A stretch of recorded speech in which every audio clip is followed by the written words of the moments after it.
Welcome to red TV. నేను మీ తేజ.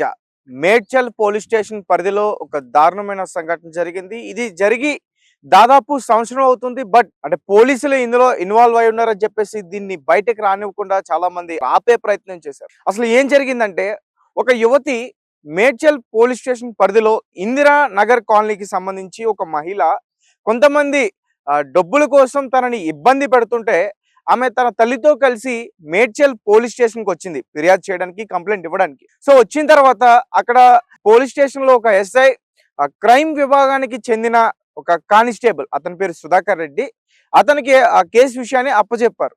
అంటే ఒకసారి డీటెయిల్స్ అన్ని కూడా కలెక్ట్ చేసుకుని ఇన్వెస్టిగేషన్ చేయండి, తనని ఎవరో బెదిరిస్తున్నారు, బ్లాక్మెయిల్ చేస్తున్నారంట, ఒకసారి కనుక్కోండి, కాల్ చేసి అసలు మాట్లాడే ప్రయత్నం చేయండి అని చెప్పేసి అతను చెప్పడం జరిగింది. తర్వాత సుధాకర్ రెడ్డి ఈమె దగ్గర మరిన్ని విషయాలు అన్ని కూడా తెలుసుకునే ప్రయత్నం చేశాడు. తన నెంబర్ కూడా ఇచ్చాడు. ముఖ్యంగా సుధాకర్ రెడ్డి తన పర్సనల్ నెంబర్ ఆ మహిళకి ఇవ్వడం జరిగింది. సో ఇచ్చిన తర్వాత ఆ రోజు వాళ్ళు ఇంటికి తిరిగి వెళ్ళారు, తల్లి కూతుర్లు. తర్వాత మహిళకు సుధాకర్ రెడ్డి కాల్ చేసి, ఇలా ఒక అడ్వకేట్ వచ్చారు, మాట్లాడే పని ఉంది, మీరు వస్తారా, నేను ఒక అడ్వకేట్ని సెట్ చేస్తాను, మీ వైపు అతను మాట్లాడతాడు అని చెప్పేసి ఆ మహిళను సుధాకర్ రెడ్డి అతని ఇంటికి పిలిపించుకున్నాడు.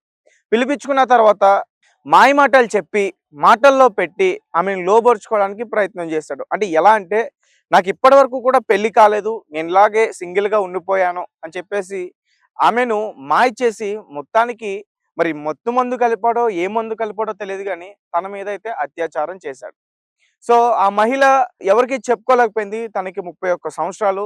అంటే అతను కూడా సింగిలే కదా అని చెప్పేసి ఆ మహిళ మరి అనుకుందో, లేకపోతే మరి ఇద్దరి మధ్య ఆ రోజు ఎలాంటి వాతావరణం జరిగిందంటే, ఇతనేమన్నా ఆమెను బ్లాక్మెయిల్ చేశాడా, లేకపోతే వేరే రకంగా ఏమైనా ఇబ్బందులు పెట్టాడేమో తెలియదు, కానీ ఆ రోజైతే అడ్వకేట్ సెట్ అయ్యాడని చెప్పేసి పిలిపించాడు. అదంతా అబద్ధం. ఆమెను లోబరుచుకోవడానికి అతను ఆమెను ఇంటికి పిలిచి ఆమె పైన అత్యాచారం చేశాడు. దాని తర్వాత మళ్ళీ రెండవసారి కూడా అదే విధంగా ఆమె ఇంటికి పిలిపించి మళ్ళీ ఇంకొకసారి ఆమెపై అత్యాచారం చేశాడు. తర్వాత మరి మోజు తీరిపోయిందో, ఇంకా మరి అతనికి ఏమనిపించిందో ఆమెను దూరం పెట్టాడు. ఒకరోజు ఏమైందంటే, తనకి పెళ్లి కాలేదని చెప్పాడు కదా, వాళ్ళ భార్య, సుధాకర్ రెడ్డికి సంబంధించిన భార్య, ఈ మహిళ ఎవరైతే పోలీస్ స్టేషన్కి వచ్చి కంప్లైంట్ ఇవ్వడానికి వచ్చిందో ఆ మహిళ సుధాకర్ రెడ్డికి ఫోన్ చేసింది.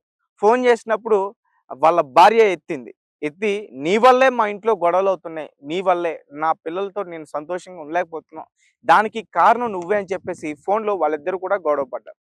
అయితే సుధాకర్ రెడ్డి ఆమె నుంచి తప్పించుకోవడానికి మరి ప్లాన్ చేసుకున్నాడో, లేకపోతే ఇదంతా తనకి ఎలా చేస్తాడో తెలియదు, కానీ మహిళ ఇంటికెళ్ళి, ఇద్దరు భార్యాభర్తలు కూడా ఇద్దరు వాళ్ళ ఇంటికెళ్ళి ఆమెను కొట్టి చిత్రహింసలు పెట్టి ఆమెతో ఫినాయిల్ తాగించడానికి కూడా ప్రయత్నించారంట. ఇవన్నీ కూడా రీసెంట్ గానే బయటకు తెలుస్తున్నాయి. సో ఇది జరిగి ఆల్మోస్ట్ సంవత్సరం అవుతుంది. గత సంవత్సరం మార్చ్ 21 తేదీన ఇదంతా కూడా జరిగింది. ఆమె పోలీస్ స్టేషన్కి వెళ్ళడం, కంప్లైంట్ ఇవ్వడం, ఇదంతా కూడా. తర్వాత ఘర్షణ పడుతున్నారు ఒకరిపైన ఒకరు. పైగా ఈ మహిళ సుధాకర్ రెడ్డి వలన ఆమె గర్భం కూడా దాల్చింది. దాని తర్వాత తల్లి కూడా చాలా సీరియస్ గా తీసుకున్నారు ఈ విషయాన్ని. పోలీస్ స్టేషన్కి వెళ్ళి మళ్ళీ ఆ వ్యక్తి పైన కంప్లైంట్ ఇవ్వడానికి వాళ్ళు సిద్ధపడ్డారు. బట్ ఇతనికి పోలీసులు అంటే, అతను కూడా కానిస్టేబులే కాబట్టి మరి పోలీసులు, ముఖ్యంగా మేడ్చల్కి సంబంధించిన పోలీసులు అతనికి సహకరించారేమో తెలీదు. ఆ కేసుని అంతగా పట్టించుకోలేదు. దాని తర్వాత అతన్ని బదిలీ చేశారంటూ కూడా చెప్తున్నారు. మరి రిమాండ్ లో పెట్టారని చెప్పేసి ఒక వార్త అయితే బయటకు వచ్చింది. మరి రిమాండ్ లో పెడితే ఇప్పటి వరకు కూడా ఆ మహిళకు ఎందుకు న్యాయం జరగలేదు. గత నెల ఆగస్టులో ఒకసారి మళ్ళీ కంప్లైంట్ ఇచ్చింది. ఈ నెల 3వ తారీఖున కూడా ఆమె ఫిర్యాదు చేయడం జరిగింది కమిషనరేట్ లో. దాని తర్వాత ఇప్పుడు సీరియస్ గా యాక్షన్ తీసుకున్నారు. అంటే ఇన్ని రోజులు మరి ఎందుకు యాక్షన్ తీసుకోలేదు? సుధాకర్ రెడ్డి ఆమెను చంపడానికి కూడా ప్రయత్నించాడంట. ఒక రోజు ఒక ప్లేస్ కి తీసుకెళ్లి, అంటే మళ్ళీ అతనితో ఉన్నది, ఆ విషయం అందరికీ తెలిసిపోయింది. ఒక పక్క గర్భం కూడా దాల్చింది. మరి పెళ్లి చేసుకుంటానన్నాడో, లేకపోతే వేరే ఇతర ఏం మాయ మాటలు చెప్పాడో తెలియదు, కానీ ఒక ప్లేస్ కి తీసుకెళ్లి ఆమెను చంపే ప్రయత్నం కూడా చేశాడు. ఆమె వంటి మీద గాయాలు కూడా ఉన్నాయి. ఈ పోలీస్ వ్యవస్థ అతనికి సపోర్ట్ చేస్తుంది. అందుకోసం ఇన్ని రోజులు కూడా, ఒక సంవత్సరం పాటు కూడా అతను ఈ విధంగా ఆమెను హింసలు పెట్టడం, ఇటువంటి భయం లేకుండా నన్ను ఎవరు ఏం చేయలేరు అనుకుని ఇష్టానుసారంగా ఆమెతో ప్రవర్తించాడు. ఒకవేళ ఆమెను చంపేసి ఉంటే అసలు మరి పరిస్థితి ఏంటి? మేడ్చల్ పోలీస్ స్టేషన్లో మరి అక్కడ ఎస్ఏ ఉన్నారా, సిపి ఉన్నారా, మరి వాళ్ళెవరు దృష్టికి ఈ కేసు విషయాలు మరి వెళ్ళలేదా? వాళ్ళు ఎందుకు పట్టించుకోలేదు? వాళ్ళ దృష్టికి వెళ్ళినప్పుడు అతన్ని వెంటనే సస్పెండ్ చేసి అతనికి శిక్ష పడేలా ముందుకు తీసుకెళ్లాల్సింది. బట్ వాళ్ళు అలా బిహేవ్ చేయలేదు అక్కడ. ఇది క్లియర్‌గా అర్థమవుతుంది కదా! అంటే సామాన్యులకు ఒక న్యాయం, సామాన్య ప్రజలకు ఒక న్యాయం, అంటే ఉన్నతాధికారులకు ఒక న్యాయమా?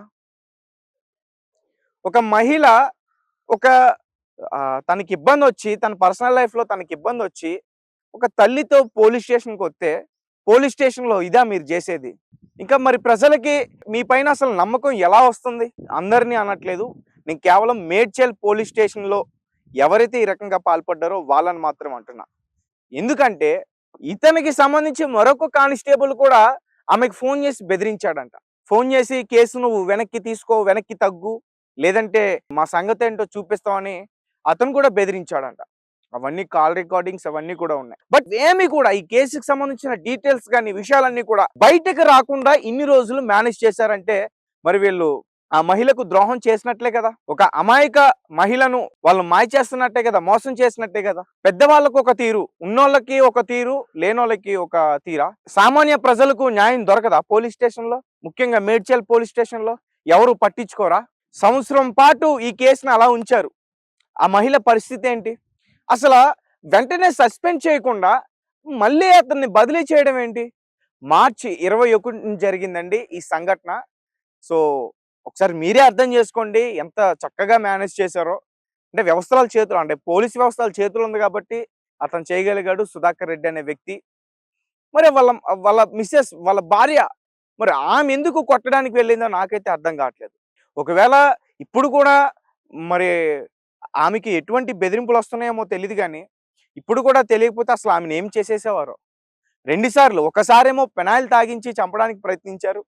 రెండోసారి ఒక ప్లేస్‌కి తీసుకెళ్ళి మాయమాటలు చెప్పి అక్కడ చిత్రహింసలు పెట్టి తనను కొట్టాడు. మరి ఈసారి గనక ఆమె ఒంటరిగా అతని దగ్గరికి వచ్చుంటే అసలు ఏం చేసేవాడు? ఒకవేళ ఏమన్నా చేసున్నా గాని ఎవరికీ తెలియకుండా మేనేజ్ చేసేసేవాడు. ఎందుకంటే 1 ఇయర్ పాటు అంత సీరియస్ ఇష్యూ అయినా గాని 1 ఇయర్ పాటు మేనేజ్ చేయగలిగాడంటే ఇంకా ఈ విషయాన్ని ఎందుకు మేనేజ్ చేయలేడు? సో, కాబట్టి నాకు పూర్తిగా అర్థమైంది. అంటే సామాన్య ప్రజలకి ఒక న్యాయం, ఉన్నతాధికారులకి ఒక న్యాయం. ఇక్కడ క్లియర్‌గా కనిపిస్తుంది కదా! ఎస్ఐకి బాధ్యత లేదా? పట్టించుకోరా? ఒక మహిళ మీ మీ స్టేషన్‌కొచ్చిందంటే మీరు న్యాయం చేస్తారనే కదా! ఒక పక్క భయపెడుతున్నారంటే మీరు కొంచెం ధైర్యం చెప్తారనే కదా! పట్టించుకోకుండా ఇట్లా వదిలేస్తే, పైగా క్రైమ్ బ్రాంచ్ విభాగం సుధాకర్ రెడ్డి అని చెప్పేసి చెప్తున్నారు. మళ్ళీ అతనికి సన్మానాలు. ఇవన్నీ నేను కావాలని చెప్పట్లేదు. నేను కొన్ని పిక్స్ చూసాను, కొన్ని డీటెయిల్స్ చూసాను. చూసిన తర్వాత నేను మాట్లాడడం జరుగుతుంది. అంటే ఆ మహిళకు న్యాయం జరగాలి. ఇంకా పోలీస్ స్టేషన్ దగ్గర ఇలా ఉంటే మరి ఇంకా ఎక్కడ ఆ మహిళకు న్యాయం జరుగుతుంది? సో ఖచ్చితంగా ఈ రకంగా పాల్పడిన సుధాకర్ రెడ్డికి కఠినంగా శిక్ష పడాలి. అదే రకంగా మహిళ ఎవరైతే ఉన్నారో వాళ్ళ ఇంటికెళ్ళి ఆమె కూడా తన పైన దాడి చేసింది కాబట్టి వాళ్ళిద్దరికీ కూడా శిక్ష పడాలి. ఆమె కూడా ఫిర్యాదు చేయాల్సిన పరిస్థితి ఉంది. ఒక తనని పెళ్లి చేసుకొని ఒక భార్య ఉండి మరొక మహిళకు మరి అతను నాకు పెళ్లి కాలేదని మాయమాటలు చెప్పాడు. ఈమెను కూడా మోసం చేసేట్టే కదా!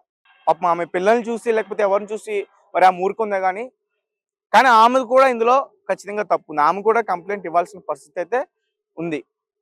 సో కాబట్టి సుధాకర్ రెడ్డి అనే వ్యక్తికి కఠినమైన శిక్ష పడాలి ఖచ్చితంగా. ఆ మహిళకు న్యాయం చేయాలని చెప్పేసి